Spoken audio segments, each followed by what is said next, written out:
Hi, my name is Beanland, and in this episode of my Tips and Techniques video series, I want to take a look at my latest painting.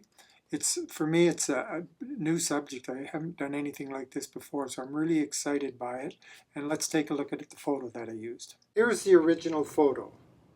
It looks very complicated, but it's actually fairly simple because firstly, it's made up of just two shapes. There's a foreground and a midground. Now the foreground is actually composed of various buildings, windows, etc. But if we can combine all of these in our mind's eye into one bigger shape, this will make painting it much simpler. So here's a digital approximation of what it could look like as one shape. Likewise, the midground has various objects, windows, and of course the crane. But again, if we can see all of these as just parts of one overall shape, it will be much easier to paint it. Here's an approximation of the midground as one shape.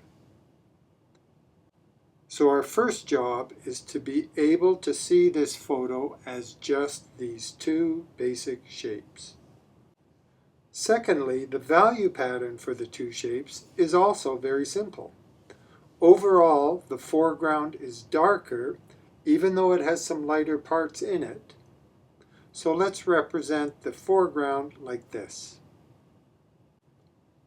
And overall, the midground is lighter, even though it has some dark parts in it. And let's represent the midground like this.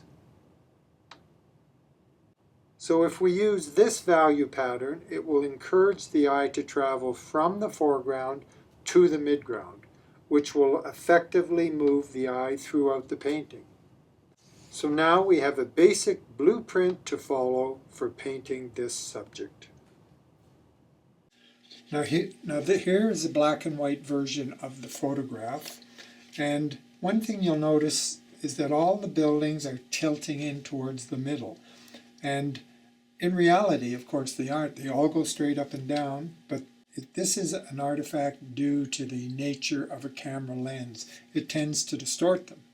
But when I looked at this photo, I thought, geez, that makes it more interesting. That's actually what got me excited, the fact that it isn't a realistic perspective, but this is far more interesting. So I would just like to take a second to look at the perspective. And I don't want to get into the technicalities of perspective, except for one thing. We know all of these perspective lines, if we follow any of the edges of the buildings, in theory, they should lead to a vanishing point. So let's just see what we can do there. So I'm going to take this ruler and I'm going to line it up with the edge of this building as closely as I can. And I'm going to trace the line up there. So that's the edge of that building. On this side, I'm going to do the same thing with the edge of this building. I hope fairly accurate. And they meet at this point. So in theory, that should be one of the vanishing, or should be the vanishing point. Now, if we just verify that by taking some of the other edges of other buildings in there, we see, yes, they're meeting at the vanishing point. And if I take this building here,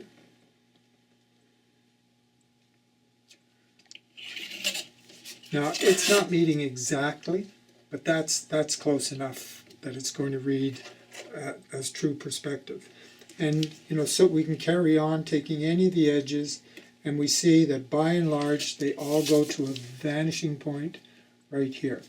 Now I just want to illustrate something else at this point, so I'll just put this ruler here, and I have just a regular little push pin and a piece of string, and I'm going to stick it right into the vanishing point, just because this will illustrate perspective a little more clearly. So in the middle, the perspective line goes straight up and down, and the only real shape that follows that are probably these windows here. So if I line it up with the windows, it goes straight up and down. If I start moving to the buildings to the right here, you can see the angle increases. If I go to the next building, the angle here is increasing. To the next one, to the next one, and so on. The further I go to the right, the greater the angle becomes, the angle from here to here. And if I go the other way, the angle increases the other way. So the crane, it's not exactly in the middle, so it's not going straight up and down. It's at a bit of an angle. Edge of this building, greater angle. Edge of this building, greater still, and so on as we move to the left.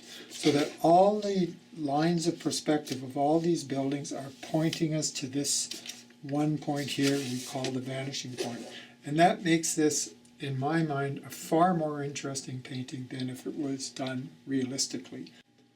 I've actually done a little study of this painting in preparation for a larger studio piece, so let's take a look at that painting now.